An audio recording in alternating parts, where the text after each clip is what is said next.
விஷ்ணு செக்யூரிட்டியிடம் சொல்லி அவனை தூக்கி கொண்டு வீட்டிற்கு வந்தான். அவனை ஹாலில் உள்ள சோஃபாவில் படுக்க வைத்துவிட்டு, ஸ்ரீ, சாப்பிட ஏதாவது வாங்கி வரட்டுமா? ஸ்ரீ, இல்லைங்க, எனக்கு ஏதும் வேண்டாம். விஷ்ணு, காலையிலேருந்து எதுவும் சாப்பிடலை, கொஞ்சமாவது சாப்பிட்டாதானே தெம்பா இருக்க முடியும். இரு, நான் வாங்கிட்டு வரேன். விஷ்ணு வாங்கி வர ஏதோ குறித்தாள். விஷ்ணு அஜய்க்கு சூப்பு வாங்கி வந்தான். ஸ்ரீ, அண்ணா எழுந்துக்கோங்க. அஜய் முயற்சி செய்தான். ஆனால் அவனால் கண் திறக்க முடியவில்லை. விஷ்ணு சிறிது சிறிதாக அவனுக்கு ஊட்டினான். அவனும் மெல்ல விழுங்கி சூப் முழுவதும் குடித்தவுடன் கொஞ்சம் அவனுக்கு தெம்பு வந்தது போல இருந்தது. மெல்ல கண் திறந்தான். விஷ்ணு, டேய், எப்படி இருக்க? அஜய் விழித்தான். நான் எப்படி இங்கே? அங்கே பப்போன ட்ரிங்க்ஸ் ஆர்டர் செய்தேன், அப்புறம் இங்கே எப்படி வந்தேன்? நான் ரொம்ப தடுமாறும் அளவுக்கு குடிக்கலையே. ஒரு கிளாஸ் குடித்தேன், அப்புறம் ஒன்றுமே ஞாபகம் இல்லையே. விஷ்ணு, ஒரு நிமிஷம், நீ கொஞ்சம் அமைதியாக இரு. உன்னோட ஃபோன் பாரு, அப்புறம் பேசிக்கலாம். அஜய் ஃபோன் பார்த்தான். என்னடா தேதி இன்னைக்கு தப்பாக காட்டுது? விஷ்ணு, அதை கரெக்டாக தான் காட்டுது. அஜய், அப்போது நான் 24 மணி நேரம் நினைவில்லாமல் இருந்திருக்கேனா? அஜய் அவசரமாக கால் லிஸ்ட்டு பார்த்தான். சுந்தர், விஷ்ணு, மனைவி. நான் அவகிட்ட ஃபோனில் பேசவே இல்லை. விஷ்ணு, நீ பேசவில்லை, உன்னோட ஃபோன் மூலமாக வேற ஒருத்தங்க பேசியிருக்காங்க. ரெக்கார்ட் ப்ளே பண்ணவும் அதிர்ந்தான். வாட்ஸ்அப் ஃபோட்டோ பார்த்து ஃபோனை தூக்கி எறிந்து லதா லதா என்று கத்தி தள்ளாடி கொண்டு சாரு ரூமுக்கு போக அங்கே அவள் இல்லாததை கண்டு, விஷ்ணு, அவளுக்கு ஃபோன் போடு. விஷ்ணு, உபயோகம் இல்லை, இந்தா என்று சாரு ஃபோனை அவன் கையில் வைத்து அழுத்தினான். அஜய், லதா, என்னை நான் நிரூபிக்க எனக்கு ஒரு வாய்ப்பு கொடுலதா. என்னோட கண்ணு முன்னாடி வந்துடு. நீ சொன்னப்பவே நான் வெளியே போகாமல் இருந்திருக்கணும். இப்போ ஒரு நாளில் என்னோட உலகமே ஆடிப்போச்சே. நீ சொன்னதை மட்டும் கேட்குறேன். எனக்கு பெரிய தண்டனை கொடுத்து விடாதே. அவன் வீடு முழுவதும் ஓடி சுவரில் முட்டிக்கொண்டு ரத்தம் வெளியே சாய்ந்தான். விஷ்ணு, அஜய் கண்ணை திறடா. டேய். அஜய் கண் திறந்தான். ஆஸ்பத்திரியில், தலையில் கட்டுடன். அஜய், எனக்கு என்ன நடந்தது சொல்லு. விஷ்ணு சொல்ல சொல்ல ஆத்திரத்தின் எல்லைக்கு போனான். அஜய், ஸ்ரீயையும் லதாவையும் அவங்க கிட்டேருந்து பாதுகாப்பாக வச்சிருக்கணும்னு நினச்ச எனக்கே பாதுகாப்பு இல்லை பாத்தியா? அஜய் சுந்தருக்கு ஃபோன் செய்தான். சில கட்டளைகளை பிறப்பித்தான். அவன் சொல்ல சொல்ல விஷ்ணுவும் ஸ்ரீயும் அதிர்ந்தனர்.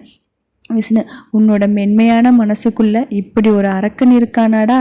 அஜய், என்னோட வாழ்க்கையில் இவ்வளவு கொடூரமாக யாருக்கும் பண்ணினது இல்லை, பண்ணவும் மாட்டேன். ஆனால் என்னை ஒரு நாள் முழுவதும் உடம்பிலே துணி இல்லாமல் படுக்க வச்சிருந்தவளை நான் என்ன பண்ணட்டும்? என்ன பண்ணினால் ஆத்திரம் அடங்கும்? என்ன பண்ணினா என்னோட வாழ்க்கையில் அவள் குறுக்கே வரமாட்டா? சொல்லு. விஷ்ணு, நீ சொல்கிறது உண்மைதான். உன்னோட வலி உனக்கு தான் புரியும். விஷ்ணு, சாருவை எப்படி தேட போகிறோம்? அஜய், அவளுக்கு என்னை பற்றி நல்லா தெரியும். நான் எந்த வழியெல்லாம் தேட உபயோகிப்பேன்னு அவளுக்கு தெரியும். அதனால் அவள் அந்த வழியில் கிடைக்காத மாதிரி என்ன பண்ணணுமோ அதை பண்ணிடுவா. ஒன்றும் வேலைக்கு ஆகாது. அதில் எல்லாம் தப்பிச்சிடுவா. அவளாக வந்தாதான் உண்டு. விஷ்ணு, என்னடா இப்படி சொல்லற? அஜய், எனக்கும் மனசு விட்டு போச்சு. அவளை நான் நெருங்குறதும் ஏதோ ஒரு காரணத்தால் அவள் என்னை விட்டு விலகி போகிறதும் 3 முறை ஆச்சு. இன்னும் அவளுக்கு நான் என்ன சொல்லி நம்ப வைக்கணும்னு எனக்கு தெரியலை. அவளாக வந்தால் வரட்டும், இல்லைன்னா என்னோட வாழ்க்கை இவ்வளவு தானே. என்னோட உயிருள்ளவரை அவள் நினைவோடு வாழ்ந்துடுறேன். ஸ்ரீ, அண்ணா, சாரு பண்ணினது தப்பு தான். ப்ளீஸ் அவளை வெறுத்துடாதீங்க, மன்னிச்சிடுங்க, உங்கள் காலில் விழுறேன். அஜய் காலை கட்டி கொண்டு அழுதாள்.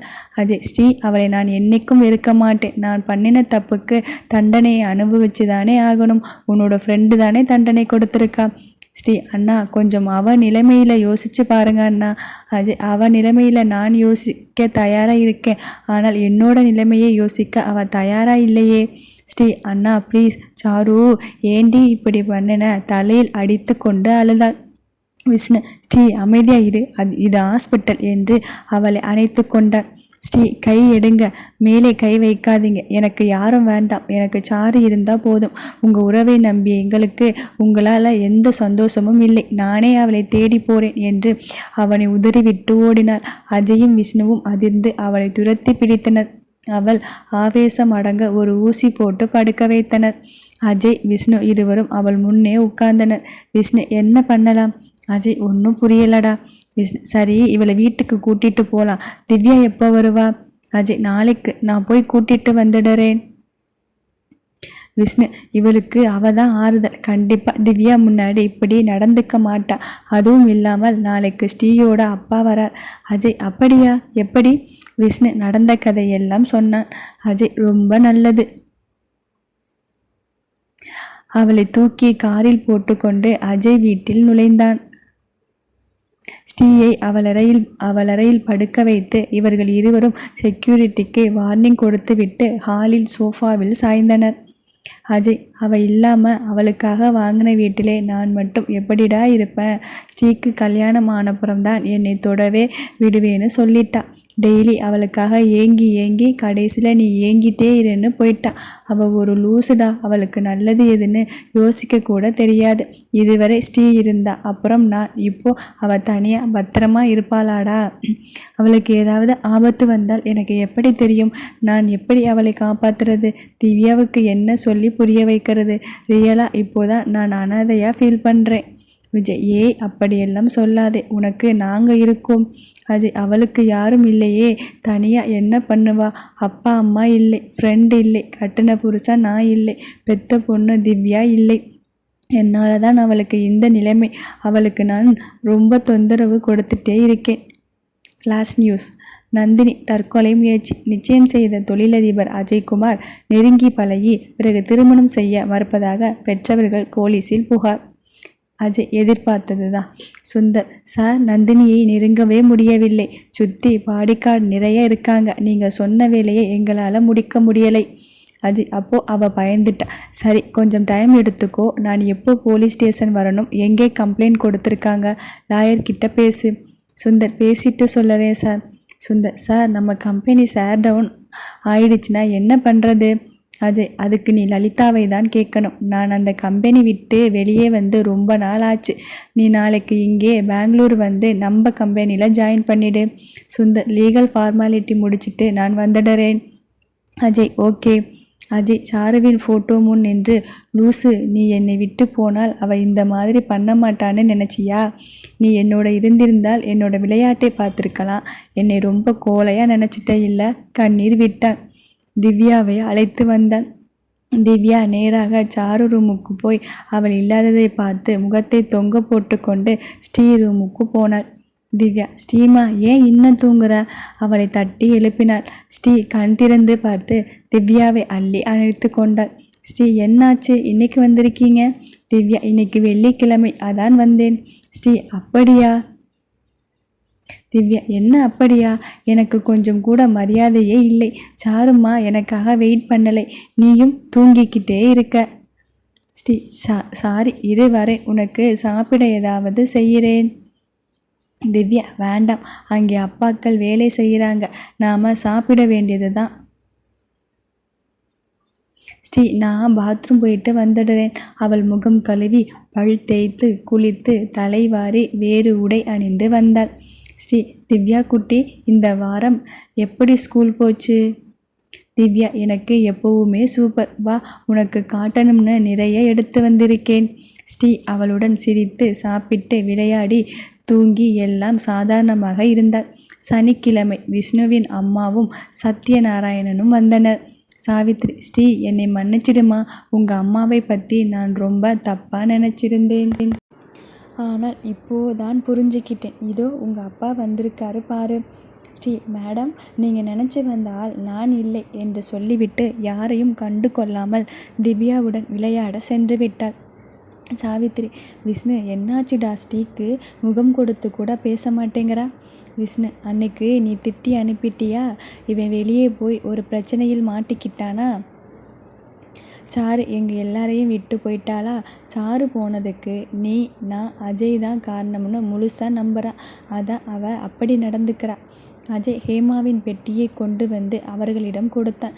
இதுக்கு மேலே நீங்கள் நம்பணும்னா ஒரு டிஎன்ஏ டெஸ்ட்டு கூட எடுத்து பார்த்துடலாம். சத்யா, தம்பி, நீங்கள் எங்களை ரொம்ப தப்பாக நினைக்கிறீங்க. நான் எப்பவும் ஹேமாவே நம்புகிறேன். ஸ்ரீ என்னோட பொண்ணுங்கிறதுல எனக்கு எந்த சந்தேகமும் இல்லை. சாவித்ரி, அவன் எனக்கு சொல்லறான். டேய், நான் ஏதோ கோவத்தில் பேசிட்டேன். நான் தான் சொல்கிறேனே, என்னை மன்னிச்சிடுங்கன்னு. சத்யா, ஆனால் ஹேமா என்ன ஆனால்னு தெரியலையே. அவள் எங்கே இருந்தாலும் நல்லா இருக்கணும். அவளை பாதுகாக்க எனக்கு தெரியலைங்கிறது தான் என்னோட மிகப்பெரிய வருத்தம். எல்லா பெண்களும் அவருடைய கணவன் அவளை பாதுகாப்பான் என்ற நம்பிக்கையில்தான் தன்னுடைய வாழ்க்கையை அவரவர் கணவர்கிட்ட கொடுக்கிறார்கள். ஆனால் என்னை மாதிரி ஒரு சில பேர் அவர்களை பாதுகாக்க தவறுகின்றனர். ஆனால் என் மூலமாக வந்த ஆபத்துக்கு அவள் பலியானாள். என்னால் தான் அவள் நினைச்ச வாழ்க்கையை வாழ முடியலை. எல்லாருக்கும் அவங்க நினைக்கிற வாழ்க்கையை வாழ உரிமை இருக்கு. ஆனால் என்னோட ஹேமாவுக்கு அதை கூட நான் தரலை.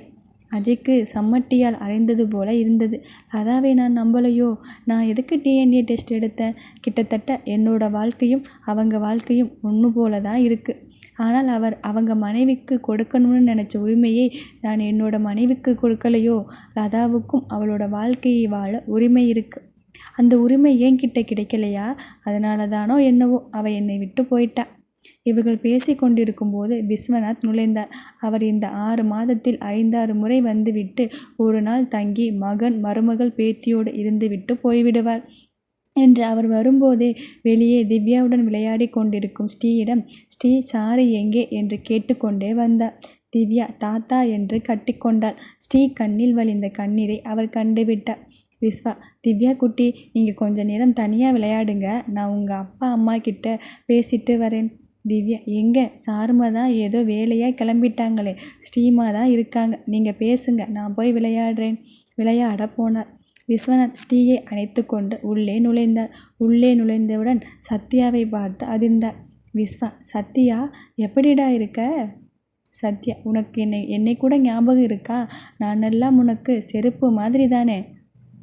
விஸ்வா, டே, உன்னோட கோபம் எனக்கு புரியுது. ஆனால் நானும் ஒரு சூழ்நிலை கைதிதானேடா, உனக்கு தெரியாதா? சத்யா, உன்னால் என்னோட 20 வருஷ வாழ்க்கை போச்சு. என்னோட ஹேமா எங்கே இருக்கான்னு கூட தெரியலை. விஸ்வா, என்னை மன்னிச்சிடுடா. உனக்கு தான் நல்லாவே தெரியுமே லலிதா பற்றி. நானும் குடும்பம்னு அவளுக்காக விட்டு கொடுத்துட்டே இன்னும் இருக்கேன். எல்லாம் என்னோட குழந்தைகளுக்காக தான்.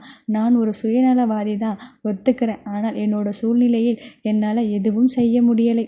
உன்னை பற்றி நல்லா தெரிஞ்சும் லலிதா சொன்னதை கேட்டு உன்னையும் உன்னோட குடும்பத்தையும் கலைச்சிட்டேன்.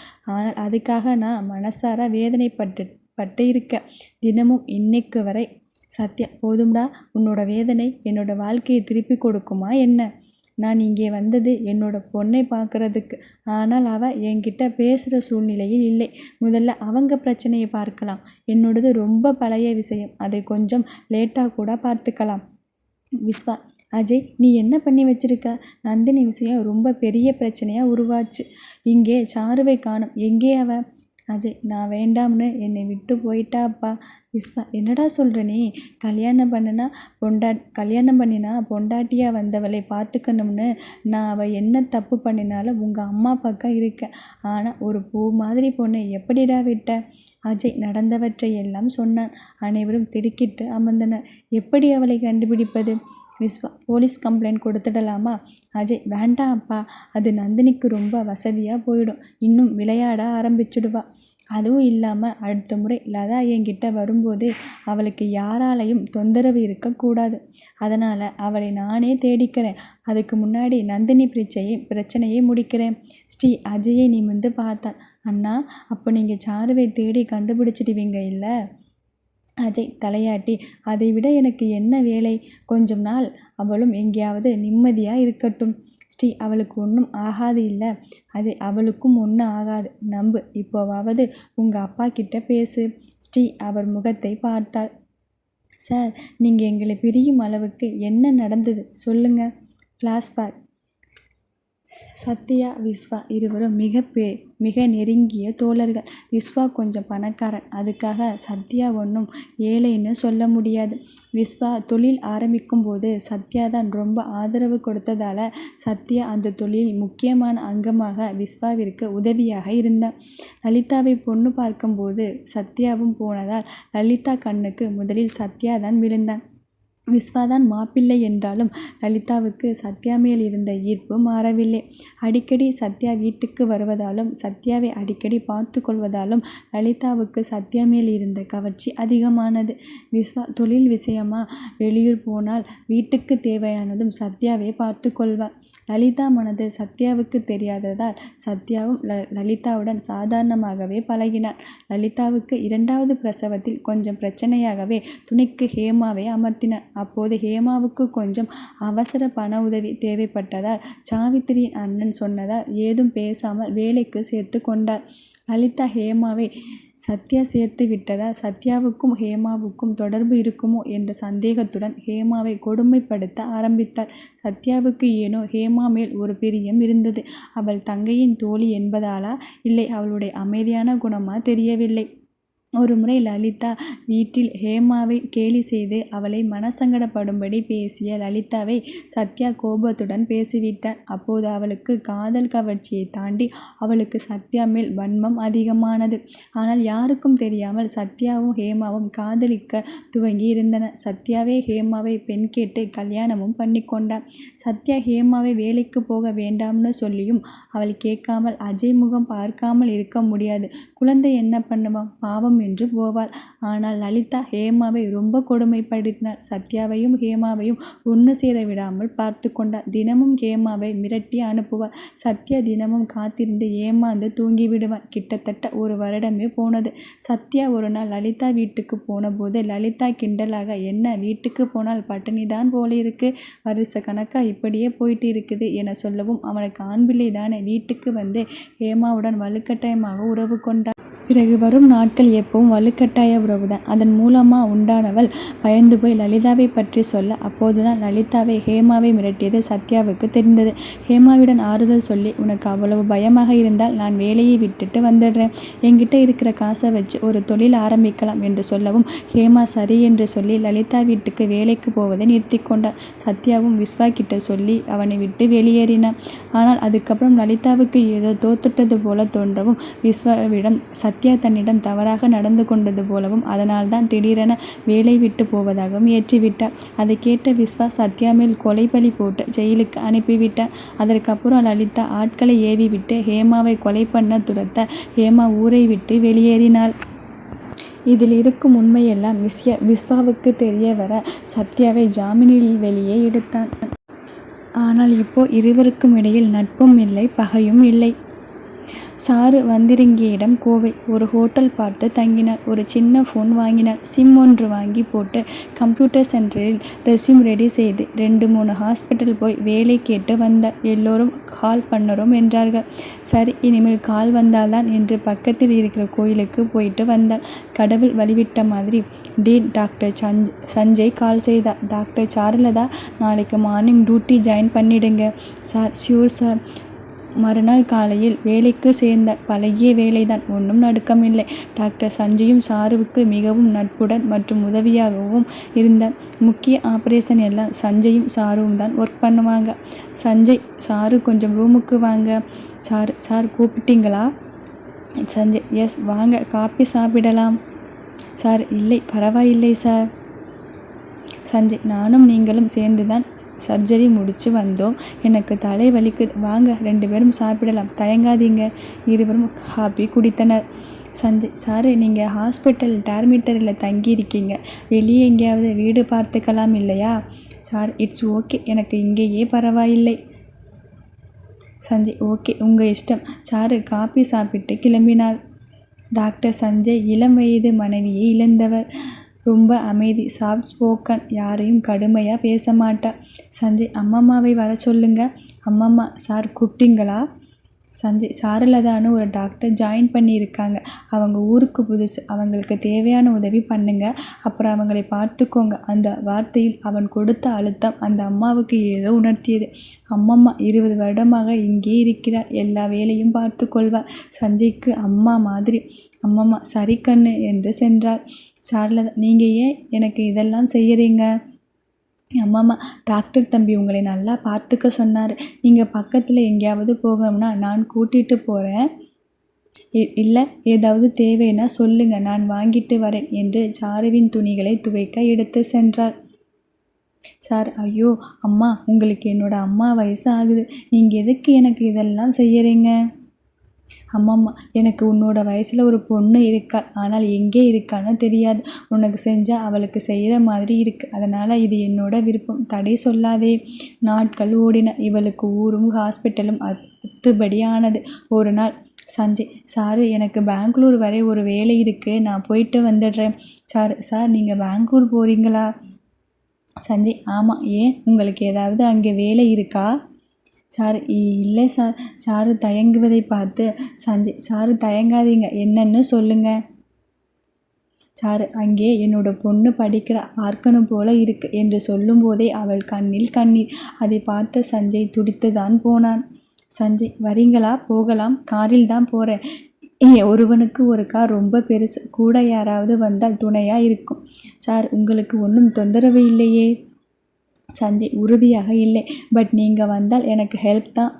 சார், ரொம்ப தேங்க்ஸ், மை ப்ளஷர் என்றான் பதிலுக்கு. சாரு ரொம்ப நாள் கழித்து திவ்யாவை பார்க்க போவதால் கொஞ்சம் உற்சாகமாக குதூகலமாக இருந்தார். அவளை அப்படி பார்த்த சஞ்சய் ஆச்சரியப்பட்டான். சஞ்சய், உங்களுக்கு சிரிக்கக்கூட தெரியுமா? சார், நானும் மனுஷிதான். சஞ்சய் ஒரு கடையில் காரை நிறுத்தி ஒரு பார்பிடால் சாக்லேட் பாக்ஸ் வாங்கி கொண்டான். சார் யாருக்கோ கிஃப்ட் கொடுக்க போறான் என்று நினைத்து எதுவும் கேட்கவில்லை. தேவையில்லாத விஷயத்தில் மூக்கை நுழைக்க கூடாது. பெங்களூரு வந்தவுடன் அவன் வீட்டுக்கு கூட்டி போனான். அவளுக்கு ஒரு ரூம் காட்டிவிட்டு சஞ்சய் அவன் ரூமில் வந்து படுத்தான். சாருவின் சந்தோஷம் அவன் மனதை சந்தோஷப்படுத்தி இருந்தது. திவ்யா ஸ்கூல் வேலை நாள் என்பதால் அவள் வீட்டிற்கு போயிருக்க மாட்டாள். மதியம் 2 மணிக்குள் அவளுக்கு ஸ்கூல் முடிந்து விடுவதால் அவள் டீச்சரிடம் கேட்டு ஒரு 5 மணி வரை அவளுடன் இருக்க வேண்டும் என்று தீர்மானித்து கொண்டாள். காலை சஞ்சய் உணவு தயார் செய்து சாருவிற்கு ஒரு நோட் எழுதி வைத்து சென்றான். குட் மார்னிங், அவசர வேலை, மதியம் சாப்பாட்டுக்கு மீட் பண்ணலாம், பிரேக்ஃபாஸ்ட் சாப்பிடவும், தேங்க்ஸ் என்று ஒரு ஸ்மைலி போட்டு சென்றிருந்தான். சாரு குளித்து சாப்பிட்டு டிவி போட்டு உட்கார்ந்திருந்தாள். ஒரு மாதமாக டிவி பார்க்கவில்லை.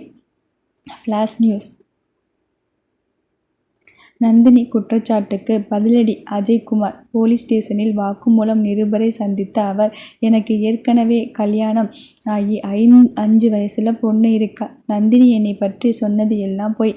அவருக்கு என்மேல் ஏதோ தனிப்பட்ட கருத்து வேறுபாட்டை இப்படி சித்தரித்து இருக்கிறார். அவரால் என்னோட ஃபேமிலியை உடைய விடமாட்டேன், நன்றி என்று சொல்லி சிரித்தான். அவன் கொஞ்சம் மெலிந்து தாடி வைத்து சோகமாக இருந்தான். அப்படி நந்தினி என்ன சொன்னான்? எப்படி தெரிஞ்சுக்கிறது? சஞ்சயின் லேப்டாப் பார்த்தாள். அவள் ஆஃபீஸில் நிறைய முறை அதை உபயோகப்படுத்தி இருக்கிறாள். அதை எடுத்து யூடியூப் திறந்து நந்தினி அஜய் என்று பார்த்தாள். அஜயுடன் அவள் இருக்கும் நெருக்கமான படங்கள், அதனுடன் அவளுடைய குற்றச்சாட்டு எல்லாமே இருந்தது. நந்தினிக்கு என்ன வேணும்? அதான் நான் வெளியே வந்துட்டேன். அவனை கல்யாணம் பண்ணிக்க வேண்டியது தானே? எதுக்கு அவளையும் அஜயும் அவமானப்படுத்துகிறாள்? இவங்க உறவு எனக்கு புரியவில்லை என்று நினைத்து ஆஃப் செய்தாள். சார், பணக்காரங்க எப்படி வேணும்னா மாற்றிக்குவீங்களா?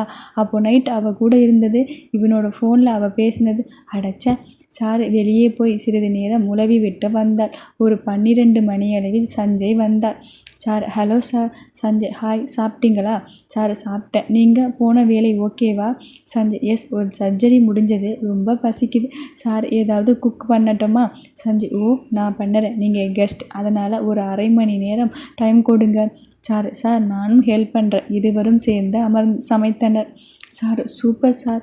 பன்னீர் butter masala, butter naan, jeera rice. Sanjay, சரி சாப்பிடலாம் வாங்க. சார், திவ்யாவுக்கு ரொம்ப பிடிக்கும். சஞ்சய், அதனால் என்ன, கொஞ்சம் பேக் பண்ணிக்கலாம்.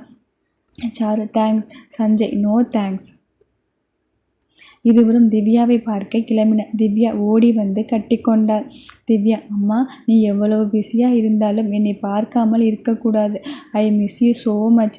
Sir, I too. உன்னை சீக்கிரம் நான் கூட்டிகிட்டு போயிடுறேன். உன்னை என்னோடவே வச்சுக்கிறேன். அதுவரை நீ நல்லா படிக்கணும். ஸ்ரீமா சொல்படி கேட்கணும். சாரும்மா, அடிக்கடி வந்து பார்த்துட்டு போகிறேன். திவ்யா, உன் கூட வந்தால் போர். என்னை வெளியே கூட கூட்டிகிட்டு போக மாட்டேன். ஸ்ரீமா ரொம்ப சோகமாக இருக்காங்க. என்கிட்ட மட்டும்தான் பேசுகிறாங்க. யார் கூடவும் பேச மாட்டேங்கிறாங்க. ஏன், அவங்களுக்கு உடம்பு சரியில்லையா? சார், அவளுடைய ஸ்ரீயின் நிலையறிந்து வருந்தான். இனிமேல் ஸ்ரீமா சோகமாக இருந்தால் நீ என்ன பண்ணணும் தெரியுமா? அவளுக்கு முத்தமிட்டாள். அப்போது திவ்யா சஞ்சயை பார்த்தாள். அம்மா, யாருமா இந்த அங்கிள்? சார், அம்மா hospital dean doctor Sanjay. Divya, hello uncle. Sanjay, hi dear. இந்தாங்க. வாங்கி வந்த பொம்மையும் சாக்லேட்டையும் கொடுத்தான். திவ்யா தேங்க்யூ அங்கிள் என்று சொல்லி சஞ்சய் கன்னத்தில் முத்தமிட்டார். கையில் வைத்திருந்த லஞ்ச் பாக்ஸ் கொடுத்தான். திவ்யா முகம் மலர்ந்தது. அவளுக்கு பிடித்த ஐட்டம் ஒரு பிடி பிடித்தாள். திவ்யா அங்கிள் சூப்பர், எங்கள் அப்பா மாதிரி நீங்களும் நல்லா சமைக்கிறீங்க. சாரி, ஏய் என்ன, நான் உனக்கு நல்லா செஞ்சு கொடுத்தது இல்லையா? திவ்யா ஆனால் அப்பா ஸ்ரீமா சமையலை விட உன்னோடது கொஞ்சம் கம்மி தான். சரி, இனிமேல் கொஞ்சம் நல்லா சமைக்க ட்ரை பண்ணுறேன் என்றால் முகத்தை தூக்கி கொண்டு. திவ்யா அவள் கன்னத்தில் முத்தமிட்டாள். இருவரும் பாட்டு பாடி கொஞ்சி விளையாடி கலைத்தனர். இவர்களை சஞ்சய் புன்னகையுடன் பார்த்து கொண்டிருந்தான். திவ்யாவை ஹாஸ்டலில் விட்டு கிளம்பினாள். சஞ்சயுடன் காரில் உட்கார்ந்து சிறிது நேரம் போயிருப்பார்கள். அப்போதுதான் கவனித்தான் சாரு கண்ணீரை. ஏனோ அவன் மனம் சங்கடப்பட்டது. அவளிடம் ஏதும் கேட்கவில்லை. அவள் அழுது தூங்கி போனாள். கோவை நுழைந்து ஹாஸ்பிட்டல் பார்க்கிங்கில் நிறுத்தி பார்த்தான். அவள் இன்னும் தூங்கிக் கொண்டிருந்தாள். அவளை எழுப்பவில்லை. இவன் அவளை காரிலே விட்டு அவன் வேலையை பார்க்க கிளம்பி விட்டான்.